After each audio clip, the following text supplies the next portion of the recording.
Guernsey's forthcoming foundation law will be one of its leading products that come next year, will be heavily promoted around the world. So what do financial advisors, managers and planners need to know about foundations? And what makes Guernsey's product different to other jurisdictions, notably Jersey's foundation offering, which is already up and running? I've come to Guernsey to ask the experts to explain what a foundation is, how it works, and what type of client would set one up. I begin by asking how a foundation differs from a trust. The core difference really comes down to the legal entity of the two separate vehicles. Trust is a vehicle which actually separates, if you like, the legal entity with the equitable ownership of within the parties of a trust. So, for example, within a trust, you have a settlor who adds his assets into the trust. The trustees are then the legal owners, and the beneficiaries have an equitable ownership. So that ownership is actually separated into two separate parties. On the foundation side, it's actually a very, very, very different vehicle. The foundation is far more of a corporate type vehicle where you have a founder who will put their assets into a corporation. That corporation, or effectively the foundation, will have a board or a constitution. And that constitution will be run in accordance with the rules of the charter that is actually there. Also the ownership of the assets changes. The ownership within a trust remains with the trustees, whereas with the foundation there is a completely separate legal entity which actually owns those assets. What's Guernsey's competitive edge over the foundations already being offered next door?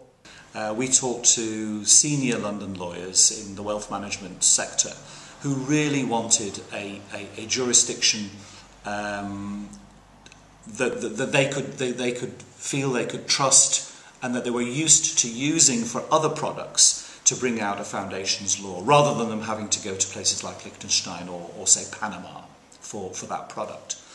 So it was many years ago that it was agreed that we put a law in place. It has taken some time, which has been frustrating, and in the meantime Jersey has brought out their own law.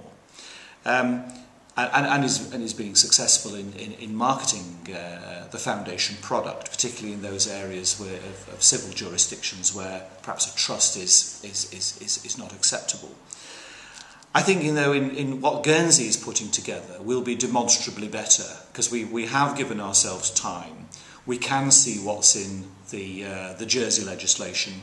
We can see what practitioners say about the actual working of that legislation in practice now that they are using it, and therefore we can leapfrog onto a higher plane, I hope, to make sure that we can demonstrably put something together which is better than Jersey. Now, that's not to say that Jersey then won't improve, because that's always the way. The ideal users of foundations, who would they be?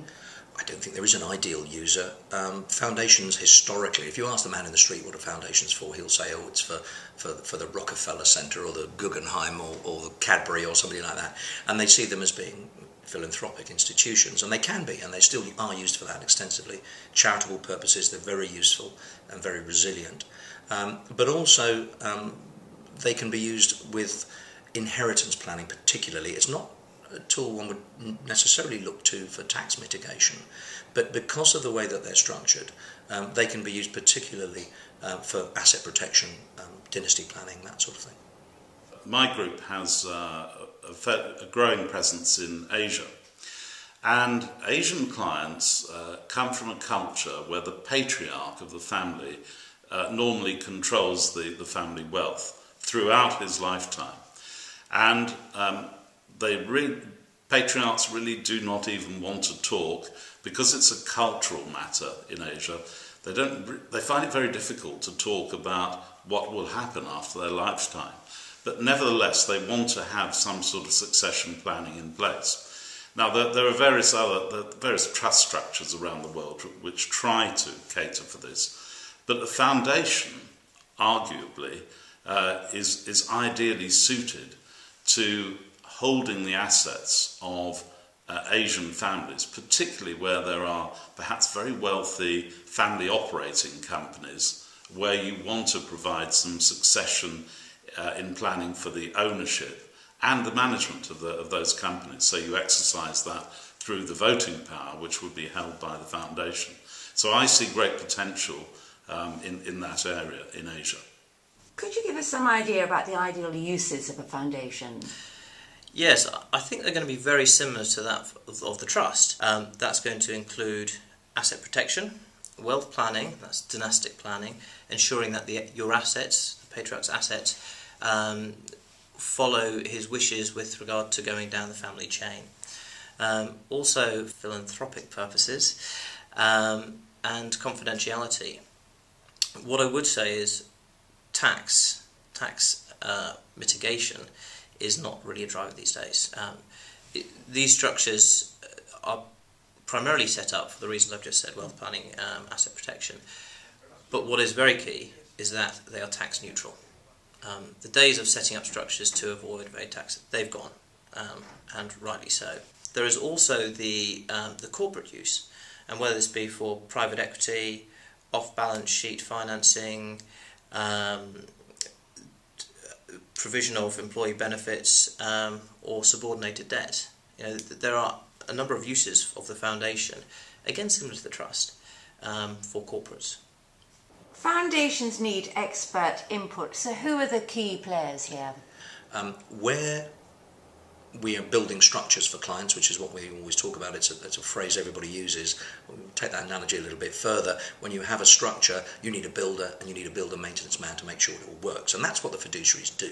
That's fine. But you're not going to build a house without an architect, and the architect is probably going to consult a civil engineer to make sure he's got all his calculations right.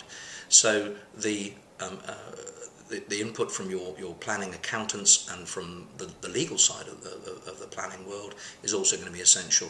Without properly drafted documents, legally drafted documents, this structure isn't going to stand very well. So they're the civil engineer, if you like, but the architect is going to be the planner.